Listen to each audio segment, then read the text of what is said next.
and welcome to that Eurovision podcast. My name is Tim, and I am very, very, very, very happy today because do you know what season it is already? We're recording this way before, the actual season begins, but we're treating it as if it's Happy Eurovision New Year because it will be September 1 will way after this goes out. And it means that any songs that have been released past this date will all be eligible for Eurovision. So I'm in a good mood. Joining me is Jazzy. Exactly about 40 hours in counting till Eurovision New Year at the time of recording, I think. My math is correct. Anyway, I'm really, really excited to be here and get into what we're hoping for 2021. 2022. I always get my years mixed up. Right.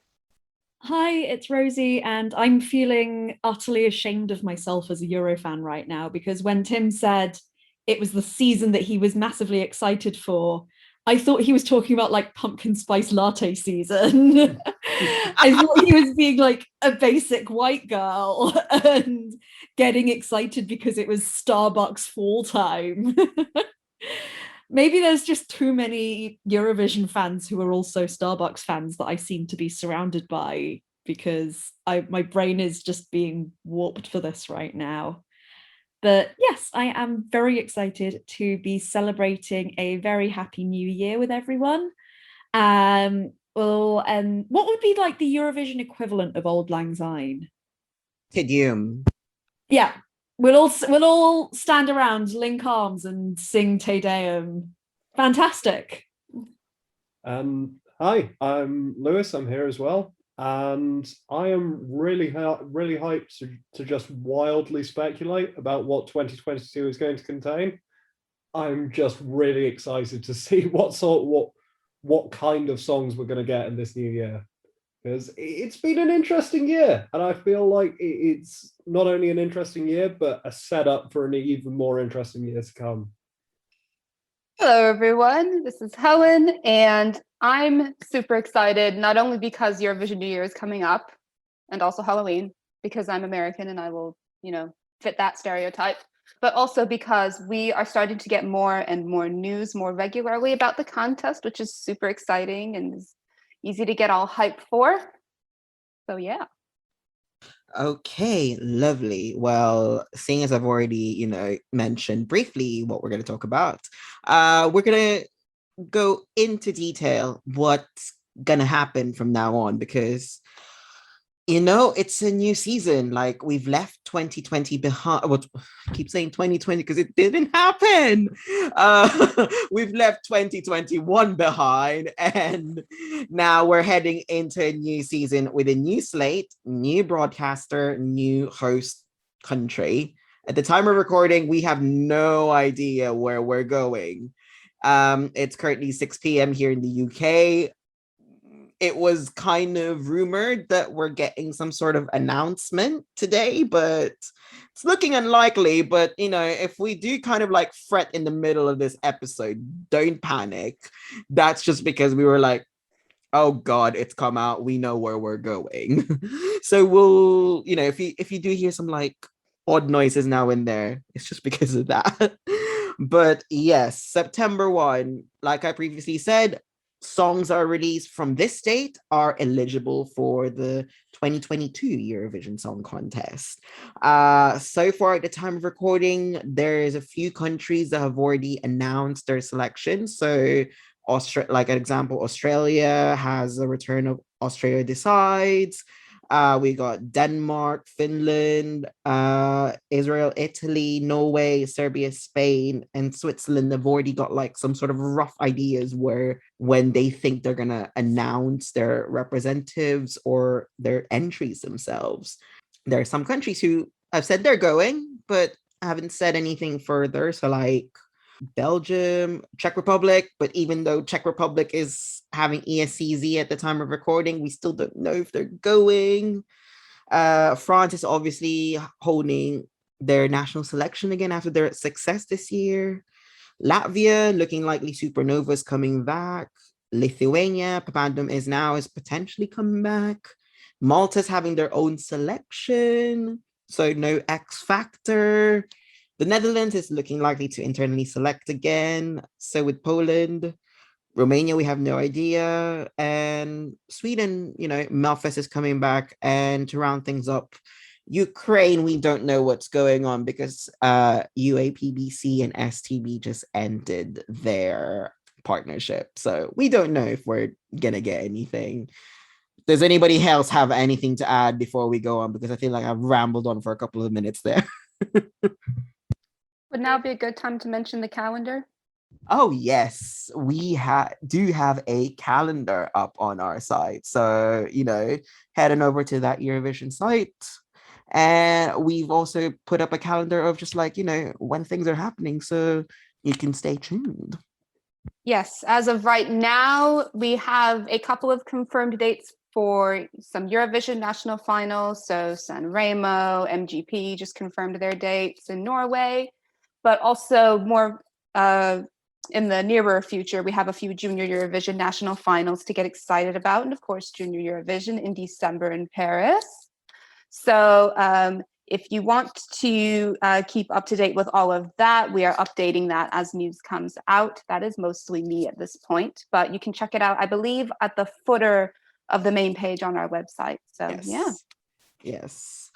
Okay, then. Well, after September, it means new Eurovision season. Like, we already know the basis of the rules, and last year because of the pandemic, we've had some rule changes, i.e., like the backing vocal change. I was just wondering, what would you guys want to happen in this year's season? Like, is there any change you'd want to see, or like, if there's anything that was like left out, brought back again? What are your thoughts?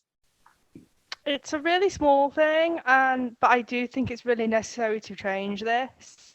That when a country does badly in either the jury or the televote, you leave the camera off them. It's simple at this point. Like, you should just do it. Like, I know there's countries that got like 0 in the televote and had the camera on them. I don't think that should have been the case. And I felt, as people said, it was like bad in Tel Aviv, it was even worse in Rotterdam. Oh, actually, continuing from that, I'd really like them way off, but in the final, not to, when it comes to the last few that are being announced in the televote, and it's like the 2 that haven't been announced in the televote, and the one person who won the jury who knows full well they don't stand a chance at this point, and we just get to see them really sad and crushed. And I felt really bad for John's tears this year, and I don't want to see that again. I know it's something we've already discussed in I think it was the 2016 episode, but making sure that the people who do well in the televote get the same recognition as the people who do well in the jury vote. I definitely prefer it when they announce the jury points in order, and then the televote points in order of least televotes to most televotes. It again means that the people who do well in the televote get the same recognition, because it's great doing well with the jury, but the juries are sort of a couple of hundred people. It's not the 180 million people across Europe who are watching and voting. And I think they should be held in the same esteem. Just another change on a completely different topic that Tim's also mentioned. I'd really quite like the pre-recorded backing vocals to be able to stay. I know this is a slightly controversial take amongst the fandom, and I know that there was a little bit of controversy this year with some acts potentially relying a little too hard on pre-recorded vocals and being able to sort of sit back and not necessarily sing properly. I'm not going to name any names because I don't necessarily know exactly what the pre-recorded backing vocals were. But I think there does need to be a little bit more scrutiny over how much weight those are pulling, and have the EBU potentially approve those tracks before they get used.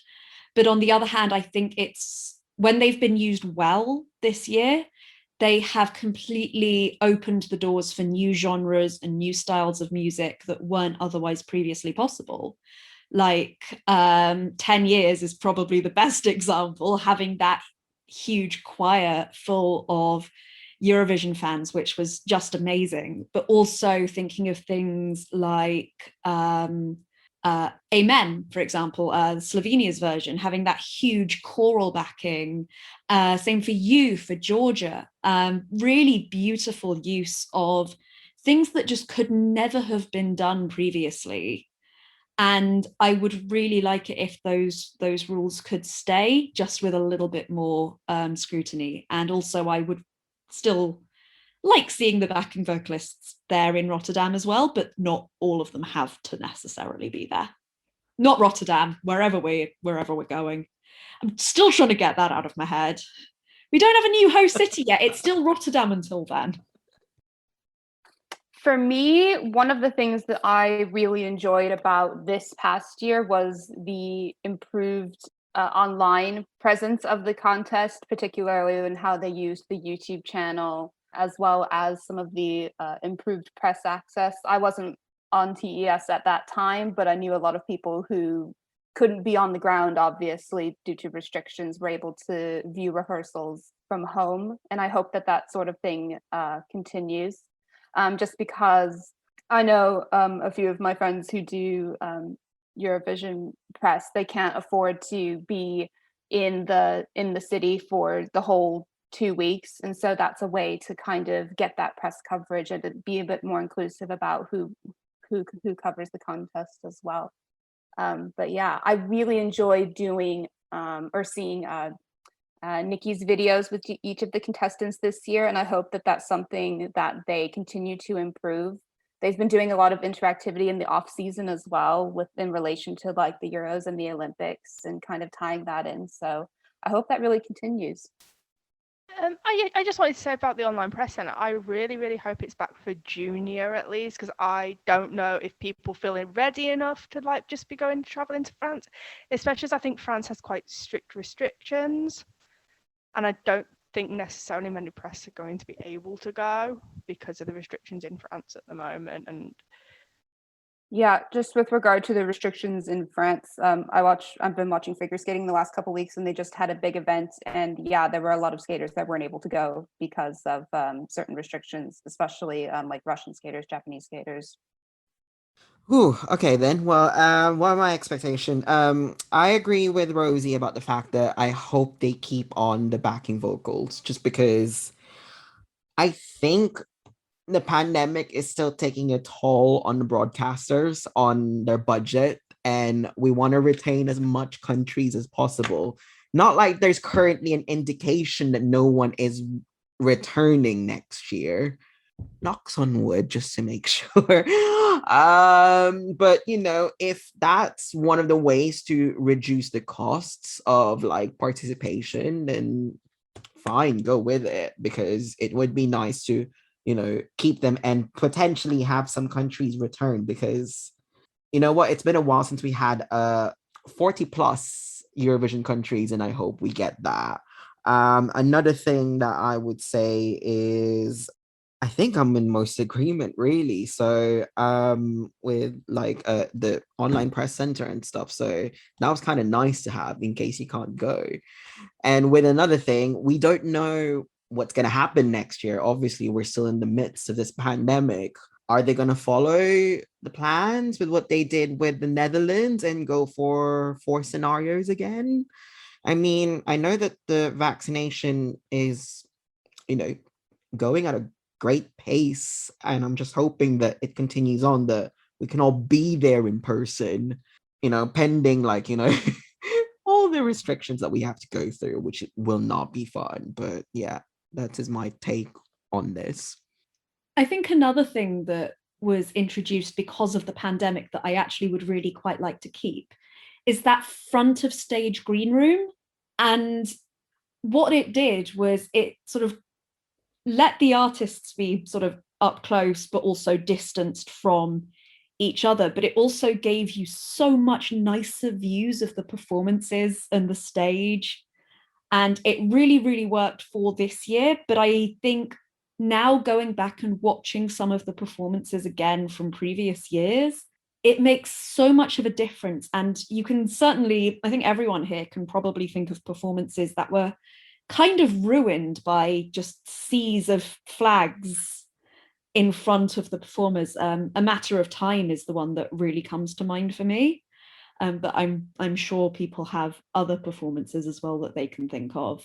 And I think it allows that support and that community there from the artists to be sort of front and center and present. And it means that the audience at home gets a great view while also, yeah, I just thought the way it was set up was really, really nice. And I would quite enjoy that being back again. All I'm going to say to you right now, like the OGAE fans who had standing tickets are looking and judging you right now because I was one of them. I mean, as much as I'd love it back, like, I mean, another thing I don't mind with that is that they used to have like seating, like seats, like, you know, you can, like in 2007, like, you know, if that's one way to social distance without like, you know, being funny, like I'm short. Imagine my frustration when I'm down there and I'm just like, I can't see anything. There's tall people in front of me, and especially they're waving their flags. That happened to me in Gliwice in Poland. I was like, everyone's so tall, I can't see anything. But yeah, you know, if you're looking to bring the floor audience back, you know, put some seats in there. Like, I wouldn't mind that. Okay, then moving forward. I just wanted to comment. Yeah. Leave like at Eurofest, like Tim is short. He made me feel tall, and I am not tall. I'm like little. Exactly. I'm not the tallest person. I'm not the tallest. I'm really short. Like, I'd be really surprised if you find anyone shorter than me. Like, I'd be like completely shocked. But okay, moving forward. New season also means new ways of selecting, you know, your representatives for Eurovision 2022. Nearly said 21 there. But, you know, because of the pandemic and because the 2020 contest was cancelled, this kind of, you know, it kind of like pushed over to 2021 where, you know, about more than half of, well, nearly or more, say half of the 2020 artists actually got selected for 2021. So we had a reduced amount of national finals and a lot of internal selections. But, you know, going forward, it looks like we are going to get more national finals.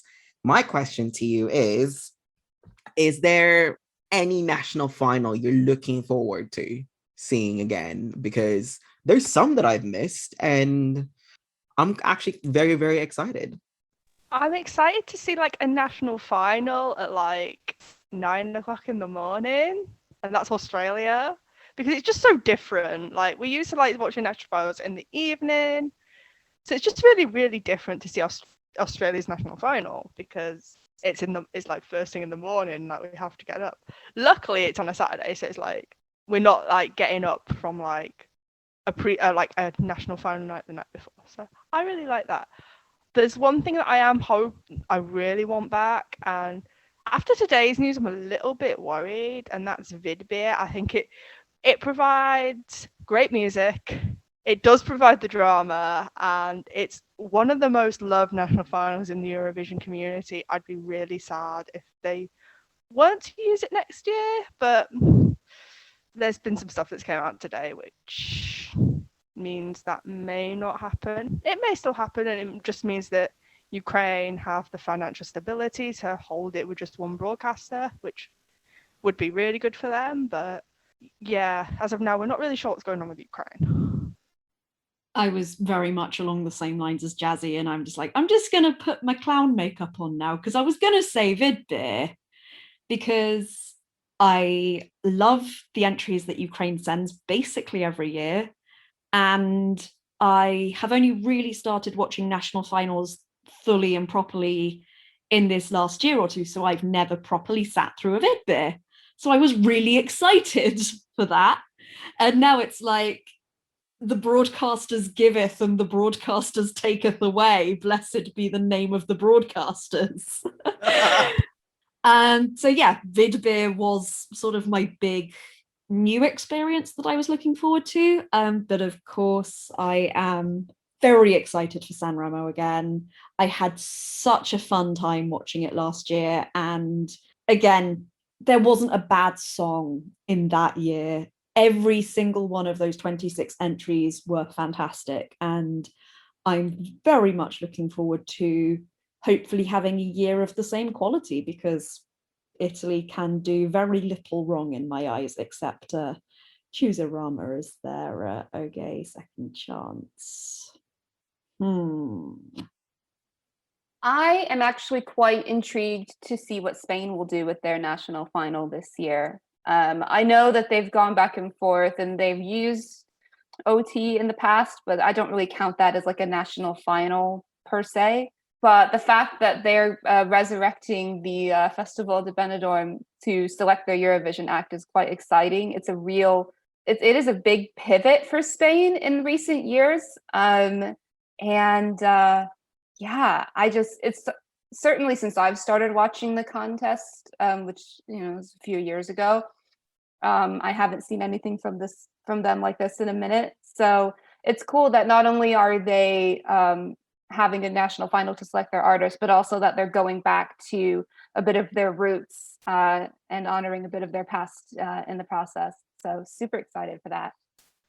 You can kind of tell that Spain are not happy with how they've been doing recently, and they want to improve on that quite desperately. And it's really nice to actually see a country that really, really wants to improve on their results. And I really hope this works out for them and we see them in the top 10 again.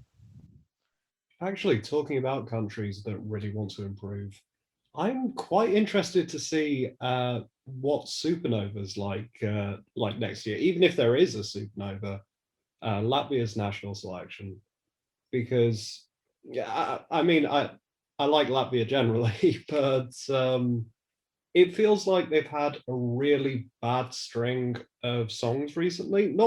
Not bad songs, but just really bad results with them.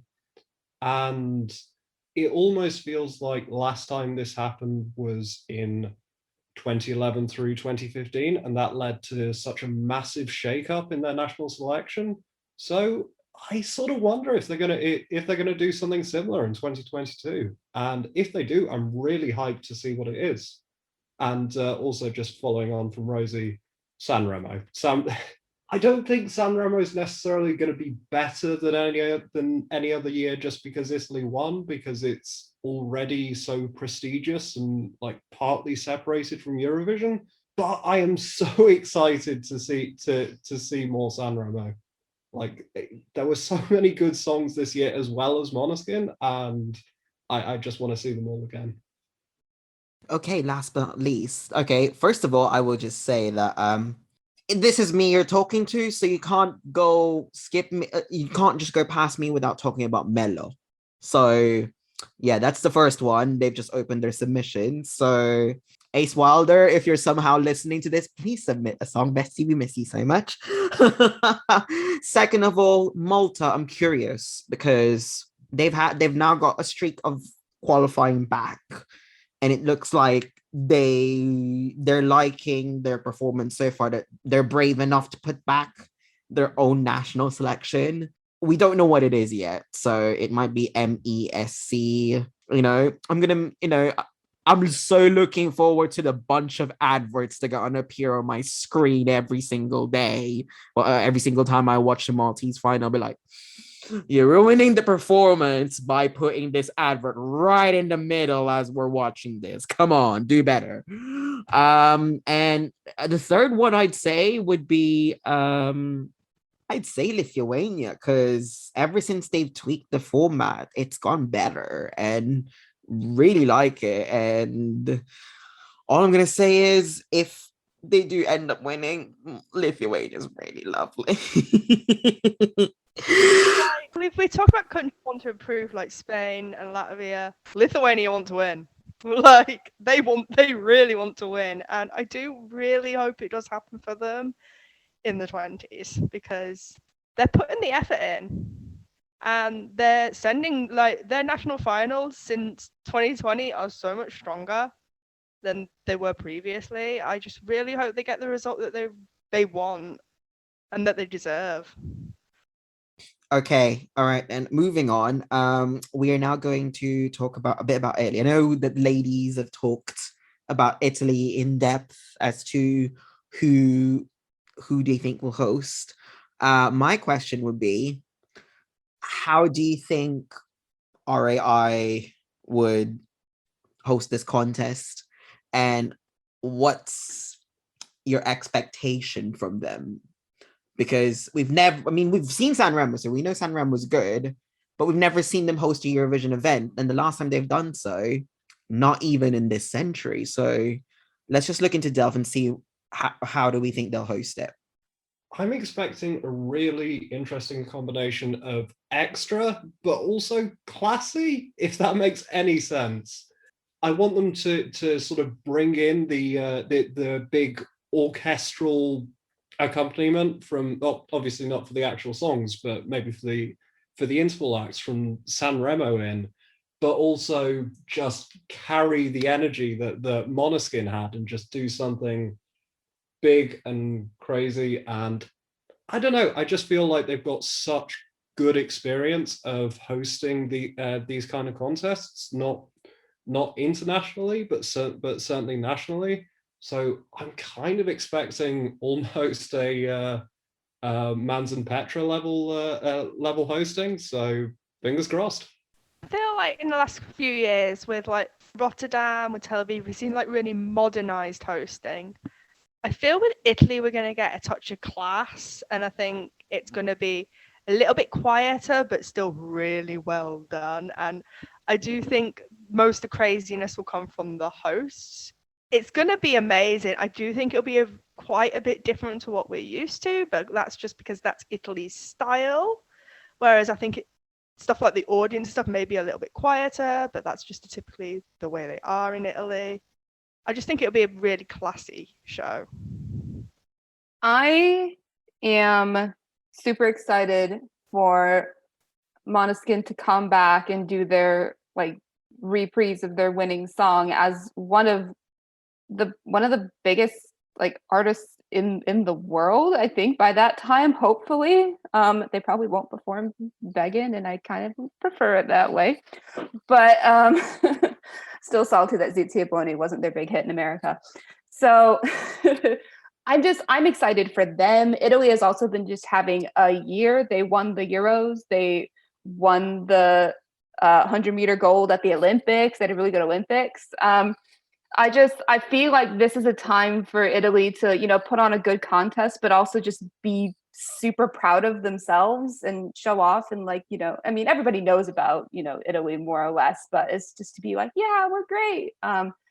And, as I said in the episode where we were talking about the cities, I've never been to mainland Europe because I am a poor American. So wherever we go in Italy, I'm just super excited to just experience that culture deeper than kind of the surface level exposure that particularly people in the States usually get. I think certainly up until when Rotterdam hosted, I think even as someone who was part Dutch, I still kind of had a surface level understanding of the Netherlands and just being able to find out more about the country through the contest. So yeah, super excited.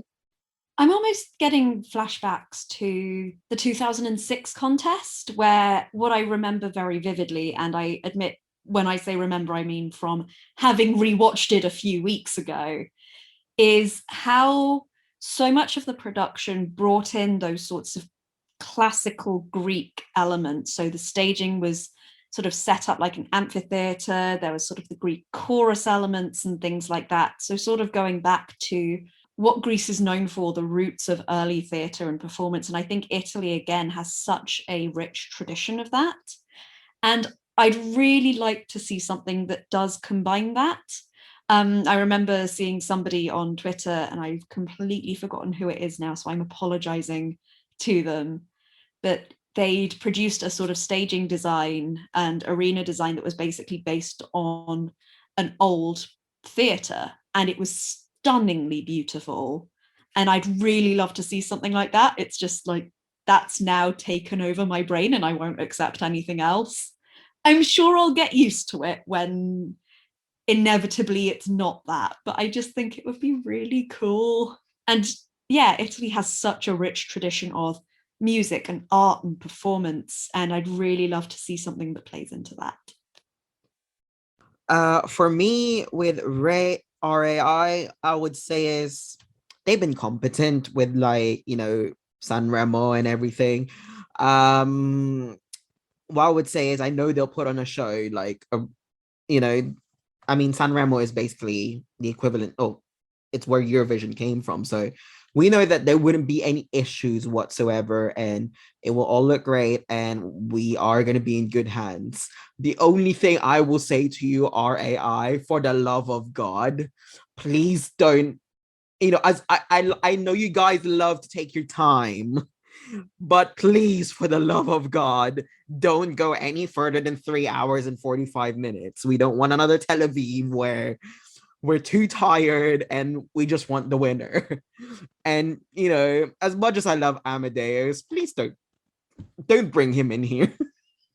And here is me getting cancelled by the Eurovision fans on Twitter. I'm hyped for the 3 hours of preamble before the first song even begins. I would take a 6-hour contest.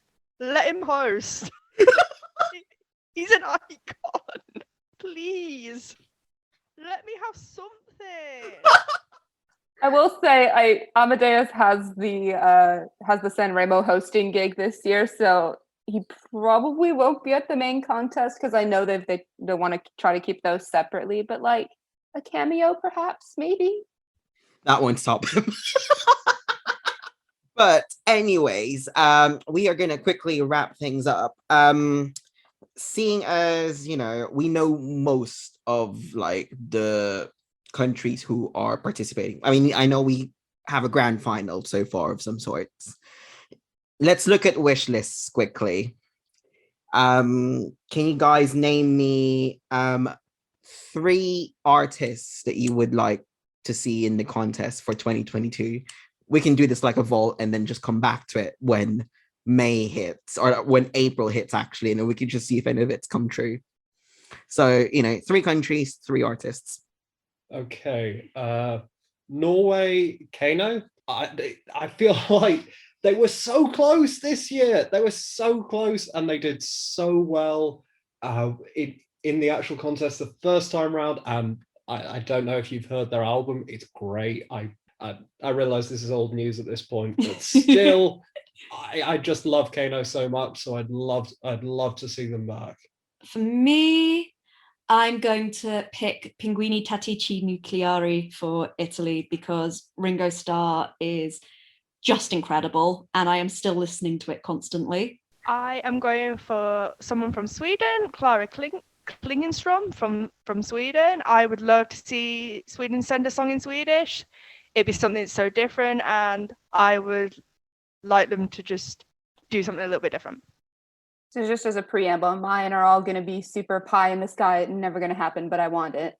This might just be because I've stanned them for 10 years and they would be perfect for it. But damn it, the UK, Little Mix is right there. Please, they can put on a show. They've got a new song coming out this Friday, past this September 1st. Come on, you can do it. That being said, I do have tickets for their tour next year and I do not want them to cancel the tour so they can go to Eurovision. So there's that. Okay, artist number 1 for me, and if you haven't known me about this, I will bang on about this. Romania, sweetie, if you're gonna go into like a partnership with Cat Music, because I know that's what you did for 2020, please go in that partnership and please select Bella Santiago. Much appreciated. Maraming salamat po. Okay, you inspired me, Helen, actually. Thinking about just a crazy pie in the sky entry, I'm thinking, what does Maneskin have? They've got rock, they've got edge, and with Italy having so much class, I feel like we want a band that's that, but with just a bit more maturity, that's developed a little more. So my option is going to be for the UK, the Arctic Monkeys. I love them so much. And I just like, yeah, if I had to pick any band in the world that I would love, any band in the UK that I would love to represent us next year, that would be who it was. They would never agree to it. I know full well they would never agree to it, but I feel like if they did, it would be incredible. I feel like my next pick is one who could actually potentially represent two countries, because she is Northern Irish, if I remember rightly.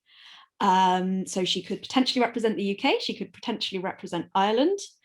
And my pick is Janet Devlin. I make no secret of the fact that I love beautiful folk music on this podcast. And I've been listening to her more recent things, and they are absolutely beautiful. And I think she has moved beyond just being that person off the X Factor at this point. And I think her stuff is really modern, but also blends those sorts of folk elements really beautifully. My pick, if you've not listened to any of her recent stuff, would be Swantry Meshquail, which is Whiskey Lullabies. It's stunning. And I would really like to see either the UK or Ireland bring something like her, something really mystical and beautiful. I am going for someone from Lithuania. I am going for Gabrasi, who was in this year's national final. If it hadn't have been for the Roop, I am 99.9% sure he would have gone for Lithuania this year and would have probably still got a decent result for them. So he's capable of writing pretty good music, and I think it would be another step in the right direction for Lithuania. I'm going to go for another Norway hope. So I think the fact that Tix entered the national final already having like a massive fan base could be a boon for maybe other Norwegian stars to join in. And I've been really enjoying Sigrid's music lately, and I would love to see her participate in MGP. I think she's just beginning her latest album rollout, but Sucker Punch is such a great album, and Mine Right Now is one of my favorite songs by her. So I would love to see what she could do with a Eurovision song and staging and all that. Oh, my next one. This one is actually for one of the ones that actually hasn't, well, were supposed to, but now couldn't, or well, they didn't get selected, which is really frustrating. And she was really nice about it, even though she didn't get selected. And it really saddens me. But I'll say it's Poland. If you're internally selecting this year, I swear to God, if you don't give Alicia her chance, I will come over there and do it myself. But we know we won't do that. But please give her a chance. She won it fair and square. She deserves it. And I'd say my final artist would be for Sweden this time would be Drangana. They had this wonderful song in the national final a couple of years ago now, Pigum Drang, and it's just this really positive, infectiously energetic folk song. And I'm going to be honest, I've liked all of Sweden's recent entries, but I've just been a little disappointed in them. I don't know what it is, but it might be that they're a little flat, that they don't really have as much national representation as I would like. And I just think going all out with a massive, energetic, in Swedish folk song would just be the perfect antidote for that. My pick is also actually for Sweden, and it's basically for all the reasons that Lewis has suggested, but it is a different act. And the act is Jon Henrik Fjellgren. I'm just really listening to Norsken a lot recently, and I want to hear more music from him. I think he'd be a fantastic ambassador for Sweden, and I think it would really line up with the sort of turn that Eurovision is taking towards national representation and authenticity. And I think it would be a great sort of curveball for Sweden as a country, given that they are getting a lot more criticized for sending things that seem very generic and poppy rather than something that represents them as a national identity. So I feel like that would be a really great option for them. I thought she'd win the national final in 2020 for Finland, and she didn't. My last choice would be Erika Vikman. Chi Alina was such a bop. It was amazing. I was in love with it. Would have been my winner in 2020. I would love for Finland to give her another chance, because I think they're kind of on a bit of a roll right now, and I want to see that continue. And I just think they like to bring fun to the contest, and I would like to see them continue to do that, because it seems to be what they do well with. My final pick, I've mentioned in the group chat before, but for Ireland, again, person of stand for the better part of a decade, I think they should go the route of selecting Niall, formerly of One Direction. I really like his Heartbreak Weather album, his album that just came out this year, and he's kind of gone a bit more folky route in his post One Direction discography, which is really cool. And he's a great showman. And there's a few songs that I look on the album, I see they're under 3 minutes, and I just kind of like, oh, how would they stage this? How would they stage this?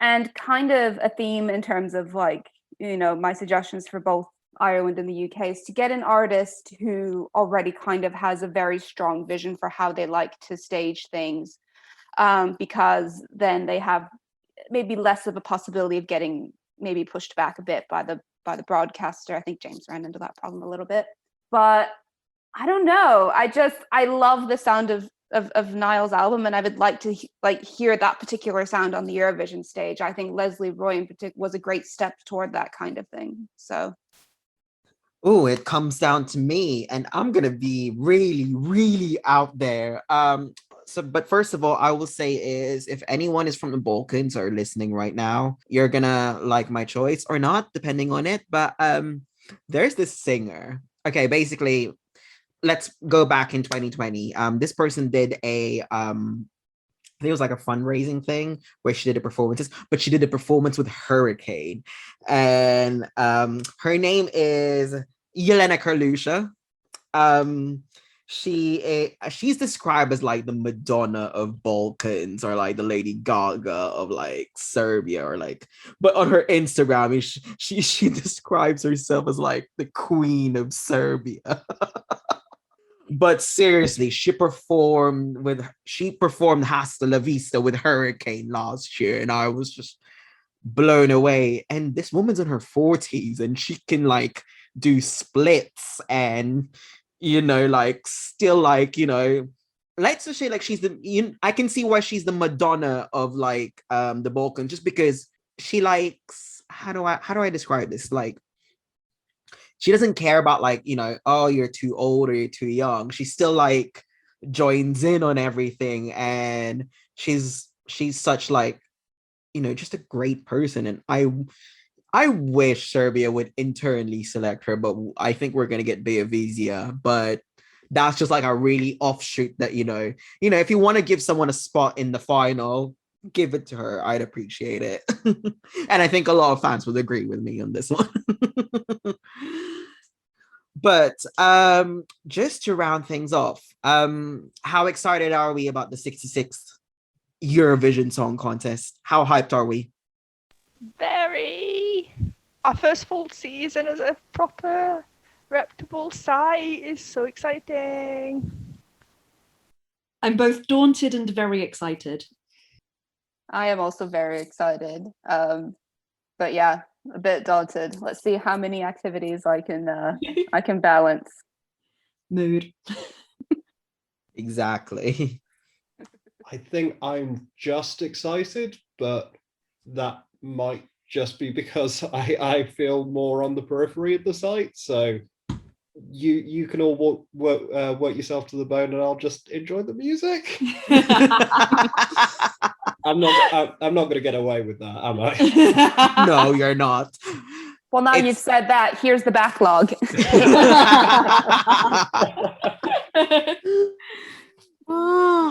But anyways, guys, just to round things off, we just want to say happy Eurovision year, and let the 2022 Eurovision Song Contest season officially begin when you hear this episode. I'd like to thank.